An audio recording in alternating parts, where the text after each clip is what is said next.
Hi guys, and welcome back to another episode of Emo Talk Show, your platform for all issues impacting Africans in the diaspora. I am your host, Tulia, and thank you for tuning in always. We appreciate you. Without further ado, I'd like to introduce you to my guest, who is not new on our podcast, by the way. Reintroduce Madame to our show. Please go ahead. Hi everyone, my name is Kpandi Lumeh. I am everybody's favorite auntie, self-proclaimed. Currently, I'm a higher education practitioner. I work with college students and I am passionate about all things Africa. Oh, Mama Africa, it's so good to have you here. Thank you so much for coming, Pandi. I appreciate you a whole lot. To you guys, I'd like to say today we've come to discuss another topic that is roaming in the ears of all Africans. That is an issue, and that is intergenerational gaps. We would like to help you bridge the gaps you may be having with your parents and your parents with you. So today's conversation is exactly about that. How does it manifest between parents and their kids? Man, intergenerational issues manifest in so many different ways within our African community. Something that I can think of immediately is the fact that we're both coming at it from different perspectives. You know, we that have immigrated here or migrated to different countries and have been raised or grown up in these different countries have an experience that our parents would never be able to understand. Mm-hmm. But they also have an experience that we cannot understand. And so I think it's a matter of just taking a step back and trying to understand that both groups, the children and the parents, have experienced being othered. And that othering can influence so many different things in our life paths. And so it's just a matter of just taking that step back and giving grace where it's due. Right. And being othered, an example of being othered would be there's this feeling of when you're a child or when you're a teenager of not being enough anywhere. Mm-hmm. You're not African American, but you're not African enough. Mm-hmm. You come to the African meetings and somebody tell you oh, like these kids that grew up here. Yep. You know? Mm-hmm. So it's where do I fit in? Mm-hmm. You know, that struggle of a culture clash. Mm-hmm. What does that do to a person's identity? Man, that feeling like you don't belong anywhere or feeling like you're not enough of anything can really just alter how you view yourself, your self-esteem, also how well you feel like you can claim a culture, you know, because sometimes you feel undeserving because, me, for a big example in my life, I speak 4 languages. I've always spoken 4 languages, but I feel very weird saying that just because I would never speak my native tongue is Mende. I don't like to speak Mende in front of people. Oh. Especially my mom, or other family members, because I'm insecure about how I sound, you know? And they've made you feel that way too. Whether it's the comments they make, whether it's the little remarks and giggling a little bit under their breath when you try to say something. And my family is pretty good about trying to encourage us to speak our language, but it's more of a self-imposed because I don't feel like I'm Mende enough, because I feel like I sound too American. I don't even attempt to speak my language. So then you're gonna lose your language. Exactly. But that's just another way of why feeling like you're not enough can sometimes push you further away from the culture. From your culture. I totally agree. Yeah. I totally agree. I come from a culture where the matter of laughing at people, we don't mess with it. If you sound anyhow, people will laugh at you.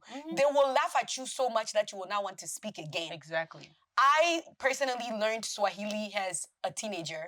I didn't grow up speaking Swahili. My dad was very hard on you must know your native tongue. Yes. So that's exactly what we spoke. We spoke Kibembe. And in the household or outside, right? The national language is Swahili. So a lot of people know how to speak Swahili. Yes. You have teenagers who don't know how to speak any other language but Swahili. So then it's when I tried to speak Swahili, I remember people will laugh. People will laugh and they'll make me feel so bad. Yep. I even told people have been wanting me to do some of my shows in Swahili. And I'm I don't feel confident enough to speak Swahili on my show because guess what? Y'all gonna take little mini clips and send them around where I make mistakes, not knowing that you're making me feel like I shouldn't speak it at all. Yes. Oh my goodness. My biggest word for today, I feel like, is going to be grace, you know? I feel like that's why grace is so important. I think the most important thing is to realize is we and our parents, all generations, are in a place that is not our home, you know? Right. I've been in America. I've practically grown up. I grew up in America.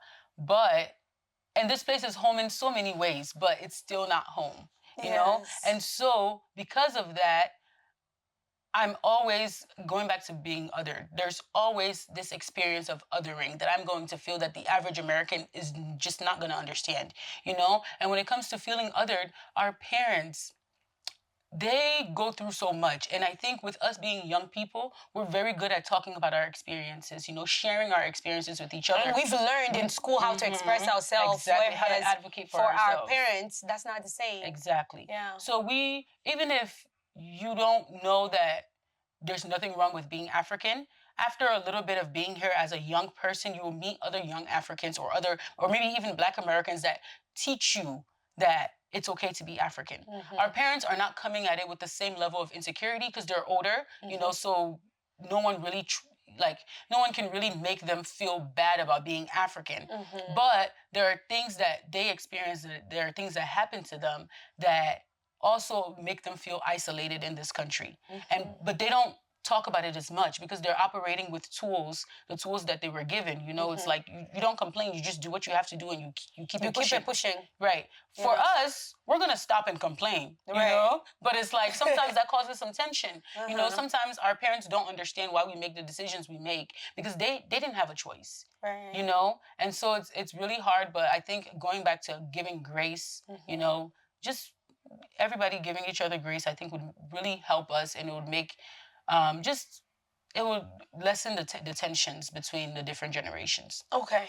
What role does the communication play in it? Because I'm hearing you say, let's give each other grace, but I feel that the way that in which children want to be spoken to and the way that our parents speak to us also causes tension because they were raised in one culture and surrounded, environmentally speaking, they were surrounded by everyone that spoke, that were raised like them, and that was okay. And now we're here, right? Now we're here.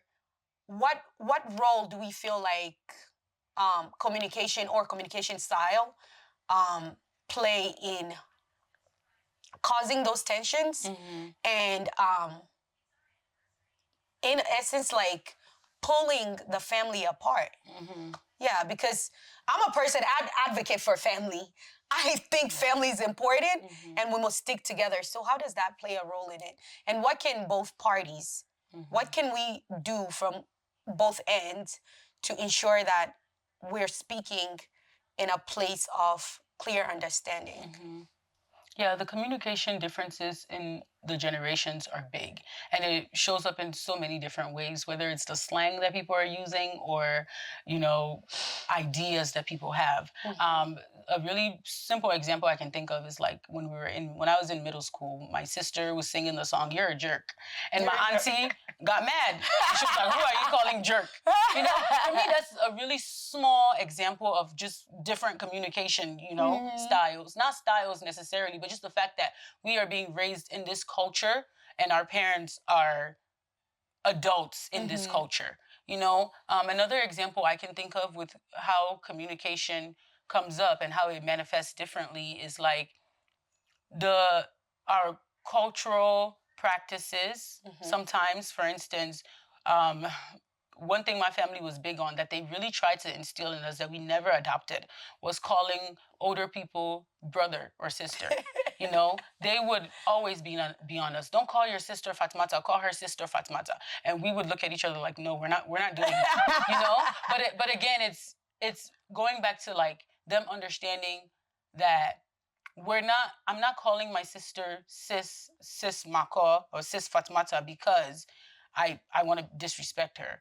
Yeah, I'm in America and other people don't call their siblings by titles. They don't call their siblings by titles. And so again, going back to like, we're being raised in this like primary culture. And every day we spend so many hours at school. We spend so many hours outside of our parents' home. And we're being impacted by all of that. Yeah. And so when we come home, I think we're kind of being expected to flip this switch, to turn off all that stuff. And it's like, you're in an African home now. I like that. And it's not easy to do. It's not easy. It's not easy to do. It's like you have this you have like a culture at home, and then you have a culture outside of your home that is the majority. Yes. And it's hard. It's really hard to do. Another thing I'd like to bring up is like the way that as Africans, the way we discipline and how that can be seen as punishment in this country. Yes. Like back home, that's discipline. But here, it's looked at not as punishment.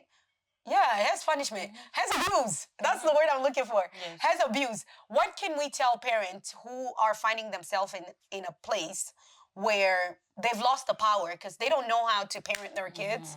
They don't know how to show up for their kids because the way in which we discipline is completely different in the ways that Americans discipline. And in my observation, I find it that a lot of parents just give up parenting altogether, and they kind of are leaving their kids, just do your own thing, do what you got to do, raise yourself. Yes. So what are your tips? What can we tell them? That's a tough one, honestly. And I think that this connected to what we were previously talking about communication styles, right? I hate to say the word grace again. I'll say it in a couple more seconds. But I really think that, like, first, we have to start with the assumption that our kids are not just trying to blatantly disrespect us, you know? I think that'll really help. Like, the whole, it's like, okay, you're in a different country, right? And also recognize this is a new generation. You know, our parents were raised, they were teenagers, they were in their 20s, 20, 30 years ago. Right. Times have changed. So much has changed. Technology has changed. Technology, how kids are taught in schools, and we're on the other side of the world, you know? So I think that, going back to grace, our parents need to start with, first, recognizing or accepting that your kids are not just trying to be rude to you. They're not purposely trying to misunderstand you. You know, I think that if we can start with assuming people have good intentions, whether that's me assuming my mom has good intentions or my mom assuming that I have good intentions, if we start there, then it'll be easier to have the conversation. If I come to you and I say, I want to talk to you, but I'm already starting off like, you're not going to hear me, we're not going to get anywhere. Yes, I want to touch on that. There are many, many teenagers who feel like they can't talk to their parents. Like you feel like you can't talk to your parents. Your parents are not unreasonable people. Please, guys, talk to your mom, talk to your dad. And I know that it may be hard for you to take the initiative to do that. And can I say something? Yeah. 9 out of 10 times you just have to be the one to take the initiative. I said this earlier, but our parents are operating, they have this toolbox that's full of tools that they were given. There's nothing new in there. What's a Phillips screwdriver? Nobody gave me a Phillips screwdriver, so how am I supposed to even know how to use it? How am I even supposed to know where to find it? You know, I don't know anything about screwdrivers. That's just an analogy. But I think that's where, they're coming. Like, they can only do so much. There was only so much love that you can only give what you have. Exactly. And so that's where they are. So it may seem like, like when I was a teenager, I swore my mom just didn't want to understand us. I thought she was committed to misunderstanding us, And it wasn't until like later on when I felt like she started to understand my personality better that she would actually give me a chance. Because I felt so misunderstood. I felt understood by my sisters and everybody, but I just felt like my mom just didn't try at all. And I wanted to try, but I just, what was the point? I can't even joke with her. I can't even laugh with her, It wasn't until I got to college, I purposely I would get on the phone with my mom, and the conversation would be so dry. It's, how are you doing? Oh, I'm fine. How's this? How have you talked to people in Africa? How are they doing? They're doing fine. One day, Mama, what's your favorite color? How was middle school like for you? What did you want to be with? I just started doing that. I like stepped out of my comfort zone and I started initiating conversations with her outside of the typical, how are you doing? What did you eat today? Recently, me and her, I was on the phone with her and I asked her about every phase of her life. I was like, when you were a teenager, what mattered the most to you? What did you want to be? What were your goals? What about when you were in your early 20s? What about when you started having kids? What changed? How did your priorities change? How did your goals for your life change? Kpandi. No, I had to. Love it. Because like, I think that expecting her to just get up one day and say, you know what, I'm going to meet my daughter halfway is not so fair. Nobody met her halfway. Nobody met her halfway. Say that to the camera. Let them see it. Let them hear it. A lot of the times, no one is meeting our parents halfway. Our parents, they don't have a chance to stop and heal. You know, they've always been on the go. Whether it's finding a new opportunity, whether it's applying for a new program to go to this new country or to move to this side of town, our parents have never had a chance to just sit down and rest and just be.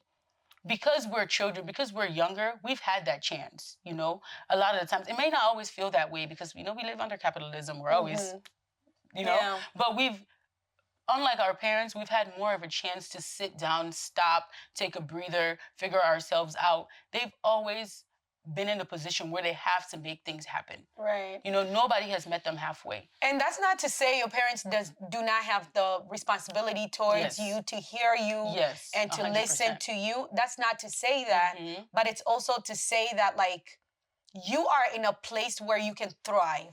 Whereas our parents, for the most part, they have been surviving. Because you are thriving. You can take the initiative to say, Mama, I want to know about you. Yes. I want to know about the individual, not the mother, not the wife. Yes. I want to know about you. And when you do that, you learn so much about them. Oh, what do you mean? There's so much you can forgive. Man, the conversations that I've had with my mom, like now, unfortunately, I'm the sibling that's like in the middle now. You know, when my siblings have something that, you know, oh, mom did this, she said this. I tell them build your own relationship with them. Yes. Now, because I'm trying to embrace nuance and think about my mom's experiences and think about why she is the way that she is. So for me, I have to give her that grace because I'm like, well, she was 19 when this happened to her, or she was this age and she didn't choose this. This was chosen for her. So because of that, I find myself being in the middle a lot of the times where I want to support my siblings, but I know just because I've talked to her mom, because I've heard her story, I know why she's rationalizing things the way that she is. And sometimes too, it's really hard because I'm like, I get it. I haven't been through that, but I get it. Right. If I was raised with those same resources, with such limited resources, I would also resort to this type of thinking or to like, you know, I just get it. And so I think that like sometimes we just, as younger people who are being raised with the internet and all these resources at our fingertips, we sometimes have to just, I don't even want to say take the L, because it's not really taking an L. You're going to gain something from it. But you just have to be that bigger person. You have to be the one sometimes to just initiate the conversation, start trying to get to know your parents outside of just, this is my mom. Like, you know, because they're a person too. The thing is, their narrative has never been told. Exactly, 100%. It has never been told. Nobody has ever taken the time to get to know your parents for who they really are. Exactly. You know? If you want to be different, you have to begin with you. If you want to raise your children differently than how your mom maybe raised you, you have to be differently. One thing, just like you, I'm in a place where like it's my transition. I'm getting to know my mom for her. And there are times I'll ask my mom beat us when I was younger. I was that sibling that was hard-headed. Oh, Jesus. My mom would beat me. And there are times that I've asked my mom, when we came to the States, my siblings were young. How come you didn't beat them as much as you beat me? And it's not like there were any better children than I was. Yeah. So how come you didn't beat them as much as you beat me? You know? And I remember one time my mom said, you know, I had all of you guys by the age of 32. My mom has 8 of us. And by 32, she had all of us. That's young. So she started young. And she had too many young kids all at the same time. And she was trying to raise them. It was hard for her. Yeah, patient. She was just trying to come out of teenagehood when she started having kids. Yeah. And so when did any of us ever ask her that question? Yes. You know? Yeah. And so now taking that initiative, it's helping me build a relationship with my mom. You understand their motivations better. Yes. And why they did. So how do we help? Like, how can we help parents navigate the fact that, like, back home, they could beat their kids to bring them back to their senses. And that here, they do that and it's seen as abuse. Yeah. How can parents advocate for themselves and their children in their practices? Yeah, that's a great question. And honestly, for me, the relationship, you know, the relationship is what matters. I also experienced being beat by my mom. You know, me and my siblings, being raised by a single mom, there was a lot of beating, you know, that happened in our household. But one thing that's interesting though is how that beating impacts everyone differently. You know, you got beat a lot, but today I'm grateful for it. You're grateful for it. You and your mom have a good relationship and all of that. But some kids, they get beat and they are like detached. You know, they become detached emotionally because they're like, how can someone who's supposed to love me beat me? You know? So, and again, I'm trying to explain this without like talking about someone, somebody that I'm very close to. One of my sisters has her own story, and I'm really trying hard not to get into that. Yeah. But it's that whole thing of like, you could have 4 kids, you know, you beat all of them. There may be that one kid who your beating impacts differently. And then fast forward 20 years later, they're not gonna wanna have a relationship with you because you have to think about abused. Children don't see beating in that way. They're not like they're not thinking of the intentions behind it. All they're thinking is, I spilled water and you slapped me for it. It's like why? He's like, why?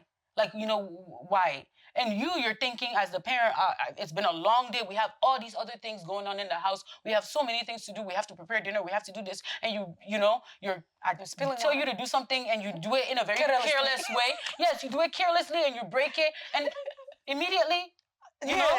But to the kid, they're like, why? You know, it's still not adding up. And it's the different environment too, because back home, right? Your mother saw her and her siblings being raised in that way, and didn't everybody complain, else, and everybody else. Yep. And there was no difference. Yep. Whereas, like here, I like to share this scenario, right? Every time an African child is dropped off by their parents at school, and they see their neighbor being dropped off at the same time, the mom in that car will tell their kid, like, bye, sweetie, I love you. Have a good day at school today. Whereas your mom will just drop you off.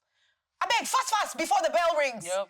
You know? So the communication styles again, it's going to impact different people differently. But I also think class plays a huge role though, right? Because class comes with time, you know? More time equals better relationship building. So a lot of the times when people are poorer, it's, you know, I'm gonna drop my kids off. I don't have time. I don't have extra sleep. Yes, I don't have extra slept at 5 work. minutes, 20 minutes to say goodbye. You know, I have to go. I have to be to the next thing. Whereas some parents who are, you know, a bit more moneyed, you know, have a little bit more wiggle room in terms of their finances, is not rushing to the next thing. So they can take that extra little, you know, time to like give their kids platitudes, to say something nice to their kid, to say a goodbye. Whereas I missed the bus, my mom is already late to work because I missed the bus. She doesn't have time to say bye, she has to go. You know? So it's just that. But for me, I think that the relationship, one thing I'm noticing now that we're this age is a lot of people are very distant from their parents, you know, super distant. And I think beating has a lot to do with it, but not just necessarily the beating, the lack of communication. Because I said so, you know. The authority. That authority is like our parents, again, going back to the feeling of being othered, especially us who grew up who are from low income backgrounds. That's our parents have no They have no power at work. Right. None. They're at work. They leave early in the morning. They're at work all day being told what to do by someone else. So they're when they on come someone home, else's time. So imagine you come home and all these teenagers in the house didn't defrost the meat. They didn't wash the dishes. You're going to be upset. You know, you are powerless. Now you return somewhere where this is the only place you have power. Over your children, especially as a single mom, that's the only place you have power. How dare you not wash these dishes when I was at work all day answering to the white man? Trying to cover. Exactly. Oh, Jesus. Trying to feed us, you know? But again, going back to the kids, they were at school all day. They were on somebody else's time, being told what to do by somebody else, and they're not American, so people are pointing fingers at them, laughing at their accent, laughing at how they're dressed, all of that stuff. So they come home, they're tired. They just want to be on social media. Be on social media. They just want to be, because home is the only place you're not other, you know? As a young immigrant being raised in a certain place, like home is the only place you're not other. So when you finally get home, you just want to relax. So now you see both people are coming at it from two different, it's like there's a lot of tension because I'm tired. It's been a long day. I was being told what to do all day. I'm tired. It's been a long day. I was being told what to do all day. They're all struggling with the same things, but we need to have open dialogue. That goes for our moms, our dads, our aunties, our uncles, and the children. You need to open up dialogue. Your parents are not monsters. I promise you that. They are people. They are individuals with a story to tell, and they have problems and issues that they've gone through, you know? Now, do I also understand the kids who maybe went through a lot with their parents and maybe don't feel like they can necessarily heal? I say to those kids that if your parents are still alive, you still have a chance, you still have an opportunity to fix, and you still have an opportunity to heal. To the parents, if your children have detached, them. Please talk to them. Parents, oh my God, like you all have to understand, you know, right now when I'm talking, I feel like a lot of what I'm saying is, you know, directed towards, well, I guess when I talk about us, the kids, I'm talking about people in their mid to late 20s, early 20s, like, you know, because we've come of age now, we're on this other side, right? But parents, like, man, you guys brought us to this country. We were children. We didn't understand that much. And we have literally been raised and grown up here. And so you guys have to understand that, like, we're not going to prioritize the things that you prioritize in the same way because we were raised differently. You know, a lot of us, a lot of Africans are very collectivist people. We were raised in collectivist communities and societies. Imagine, like you said, our parents, they, you know, were back home for 30 years. Now they come to this new country. They were raised collectivistly. Now their kids are in this super individualistic community, society being raised. And imagine the things that does. There are a lot of us young people complain a lot about our parents sending money back home all the time. I don't know why they do that. I don't know why they do that. You won't understand because you were removed from that environment from a young age. And although you have that connection through your parents and through your culture, you weren't there. And there's a difference when you're in the environment, you know? So the obligations our parents feel, we're not gonna feel, you know? And so my mom, I'm sorry, I'm all over the place. You're gonna have to edit. It's okay. So my mom has this thing that she likes to tell one of my sisters that, oh, you don't help the family out. You don't do this, you don't do that. And the rest of us are like, you obviously don't know your daughter, because who do you think is helping us out when stuff goes left? And Who's when you're shopping us? When you're the one sending money back home. Right, you know? But my mom, she sees like sending money back home to people in Africa, she sees that as like you're participating, you're an active member in the family. My sister, she takes care of the younger ones in the States, you know? But my mom doesn't see that because she doesn't see those things as important. My sister is not asking her for Uber money. She's not asking her to do her hair. She's not asking her, oh, I have a field trip at school. She doesn't ask her for those things. She doesn't ask my mom for those things. That's why I want to speak to the parents, because parents, you have a responsibility towards your child. Your child shouldn't be, the big sister can help, but the big sister is not that child's mother. The big sisters are carrying so much. In the African community. So much. That's a whole topic for it. So, you know, but it's that whole, like, the priorities. My mom thinking because my sister doesn't prioritize sending money to people in Africa, she must not care about the family. And for me, it's like, who is taking care of the rest of it? Myself included, like, I'm a younger sister. And so when I need some, she's the person that steps in immediately to take care of the rest of the siblings. But me and my other sister are the ones sending money to auntie, doing this one. But, you know, it's kind of like, there are things your children are doing for, you know, like you have to, I guess, grace. Give your children grace. Get to know your kids. Get to know them as individuals. Don't put the onus just on them to get to know you. Yeah. You know, you have to be willing to know your kids. Don't be so quick to judge your kids. Don't think that your kids have bad intentions or that they don't care about you. You know, something that I always tell my mom is like, the people you're on the phone with all the time, they don't see you the way we see you. And they're not gonna take care of you. The way we know, we are the ones that have seen you cry. We are the ones that are seeing how early you're waking up every day to go to work and that are seeing how tired you are when you come home. The family members you talk to back home, the family members you talk to out of state, your friends that you're on the phone with, they're not gonna see you and know you the way your children know you. Your children who are living in the house with you. So this assumption that your kids don't care about you or they're ungrateful, it couldn't be more far from the truth. Go ask for our essays. Every essay we were asked to write in school, who did we write about? Parents. Every essay we wrote was about our parents, how they suffered, how they did this and how they did that. How they sacrificed themselves. Yes. So we appreciate y'all so much.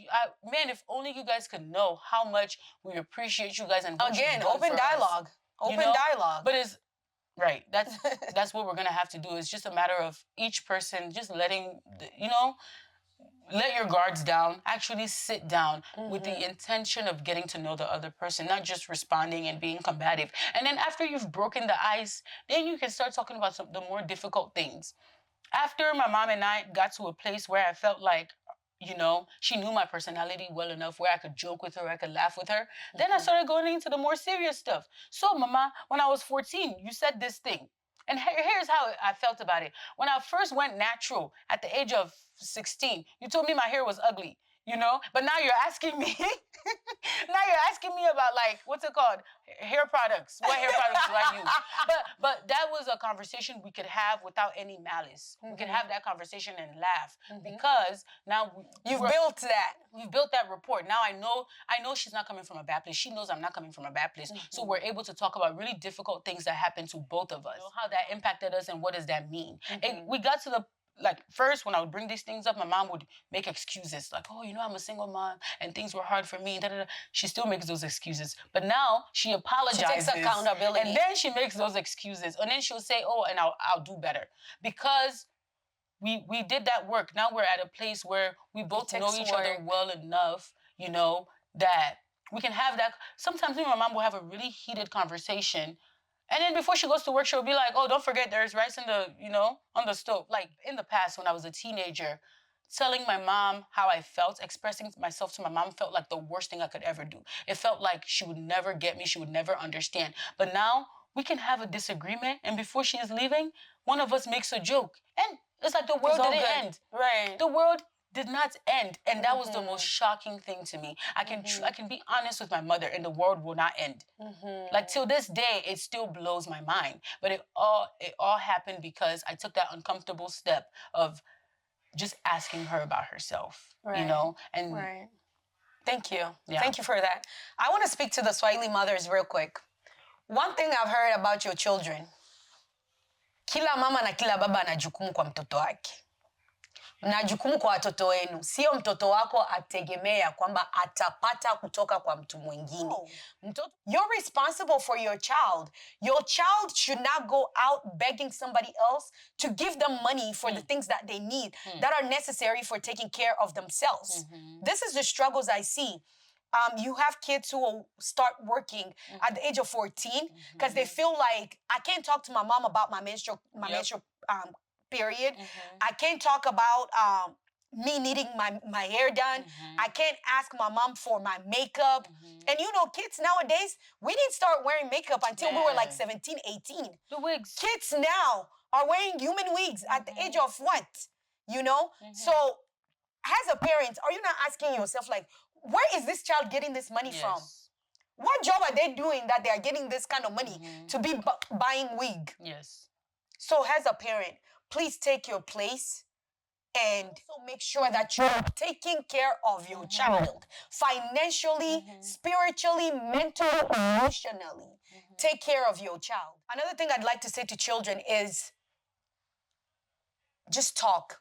Again, your monsters. They won't die. Bro, if you tell your, and I said this, your parents won't die. If you tell them how you're truly feeling, they're going to be upset, they're going to be mad, the world will not end. And that's I think, you know, we grew up with this fear, you know, of like, if I do this, then this will happen.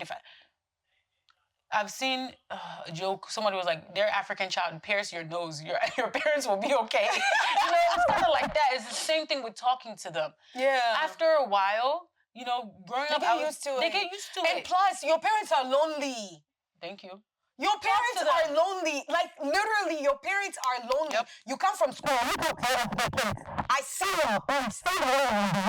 You come from school. You go straight to your room. Your mom left something on the stove. You ate. You left the plate in the sink. Who do you expect to wash that plate for you?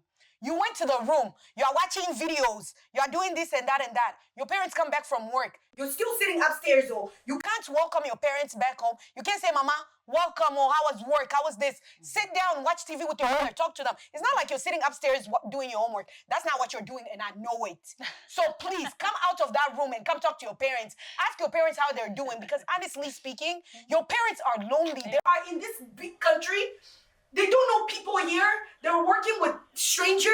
They come back home, and the only people that they are here with are othering them as well. You're up in your room because you think your mom is so misunderstands you so much. Your parents don't they don't take the initiative. So you don't want to talk to them, you don't want to see them. Please come out of your room.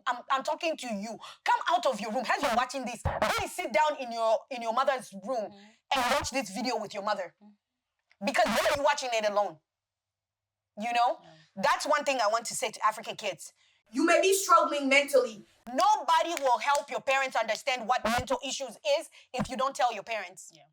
Because guess what? Where they grew up, nobody took the time out of their days to ask them, how are you doing mentally? So they don't know how to do that. How can you expect somebody who don't know to all of a sudden start doing? Every African person I know that has a good relationship with their parents kept trying. They just kept trying. You know, it's hard to say because there are things like abuse and you know, a lot of different experiences that people can have with their parents. But if you are someone who does not have a relationship with your parents that is abusive, does not have a traumatizing relationship with your parents, I think it's really worth trying. Just try. And what's the worst that can happen, right? Right. The worst that can happen is you guys get to know each other. You get to know each other. You get to know who they are as a person. That's the worst that could happen, you know? And even when the conversation gets awkward, when it gets tough, you keep having it. After a while, I don't know, man. There's sometimes me and my mom will be on the phone. And now my mom and I are not best friends, you know? With the way that I was raised, I think we've kind of passed, you know, the chance for that to happen. You know, it might still happen. My mom and I are like really good but there's still certain conversations that we just don't have. You know, that we just don't have. But I feel like now my mom knows me in a way and she's comfortable and understands you, and you feel way. heard. Exactly. You know, where I feel like I can say something and my mom's not gonna shut it down immediately. You know, and all of that comes with time. And I'm gonna say it again. It was awkward. You know, it was awkward. Like, to have to talk about something that it was... If it's not awkward, change will not take place. It won't. I tell that to my white friends. I tell that to anybody that's in an uncomfortable position. If you're not uncomfortable, it is not making any changes. Change can only happen with discomfort. Growth happens when discomfort is in the room. You know, it was definitely awkward starting those conversations with her, just asking her. There were some tough things that happened in my childhood, and I just like... So, Mama, why did you let me go live over there, you know, instead of here? And You felt abandoned you know, as a child. Just like different things. Like, how come I had to move and go live with this person instead of being here with you when that's what I wanted, you know? And understanding that she made the decisions she made out of, you know, necessity, you know, a lack of resources and stuff like that. But I would have never gotten there if I didn't ask those questions. Yeah. I would have never felt comfortable asking those questions. And it's so interesting that we both are from single mother household. Yeah. But like one thing that my mom always did was my mom took the time when it was like during the weekend. My mom like would leave leave home at 4 a.m. and come back at 5, 6 p.m.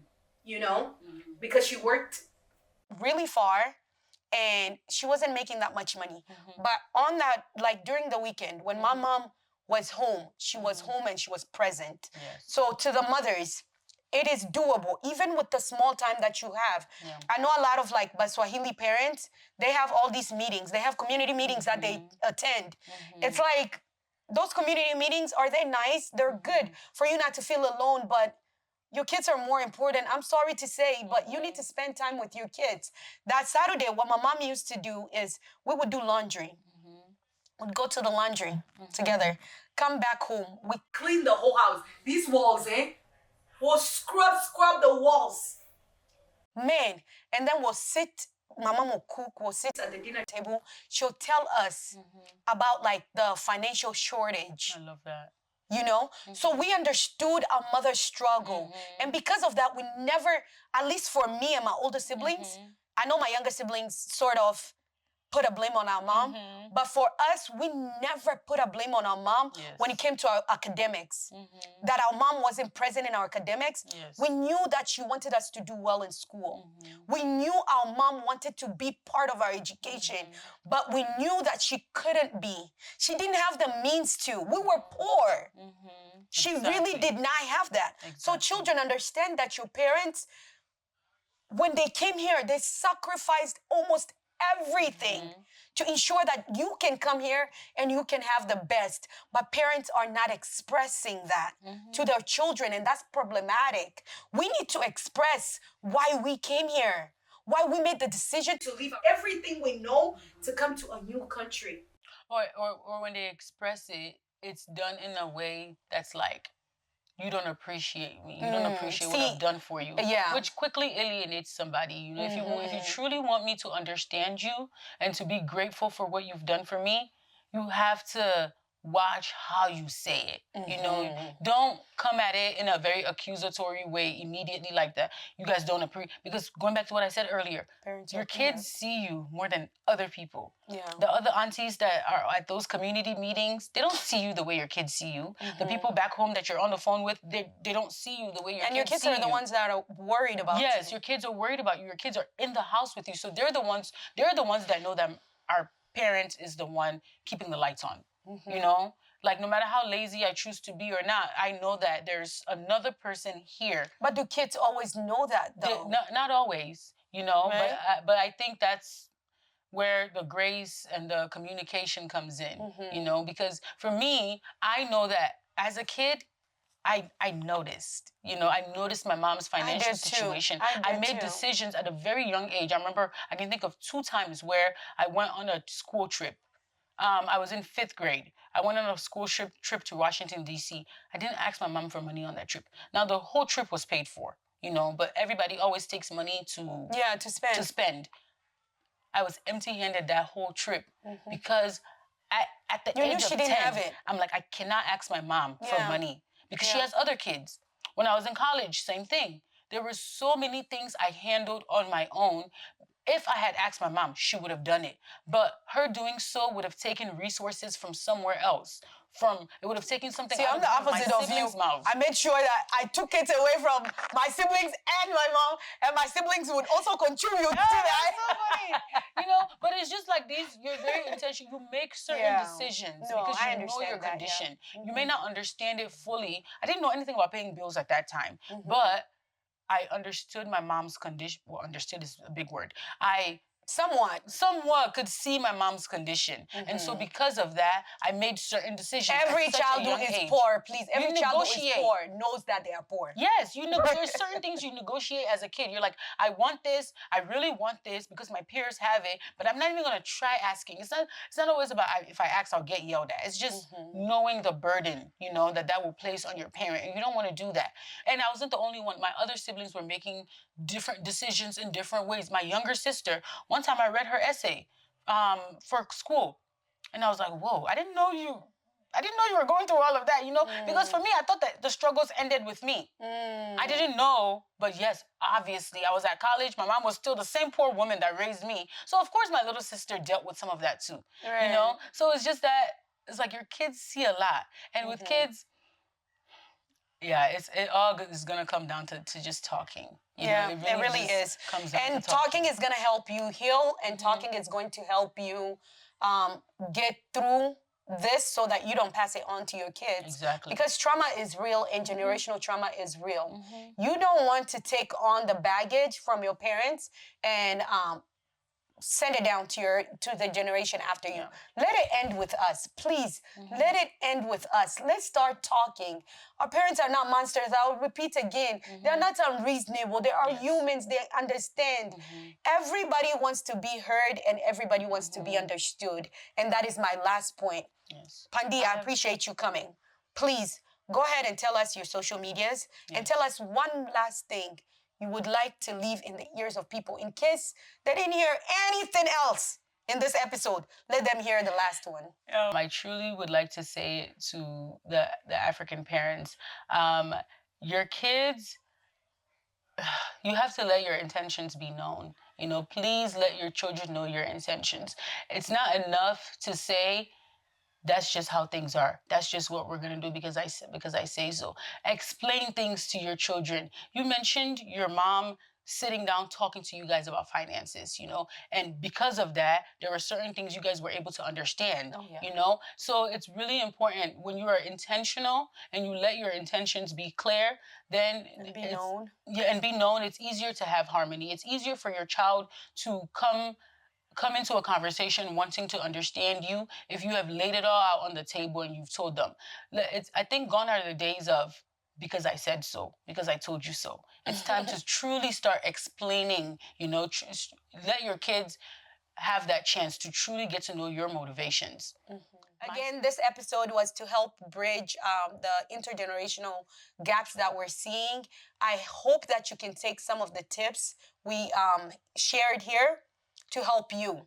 We're not talking about this from just observation. We're talking about this from personal experiences. And so please go on and do the work so that your children can thrive and not just survive. Thank you so much for watching. We appreciate you.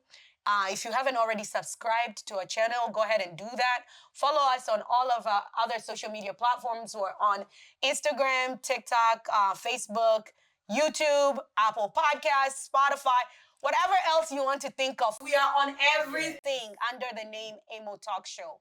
Much love from Amo. Thank you. Mwah.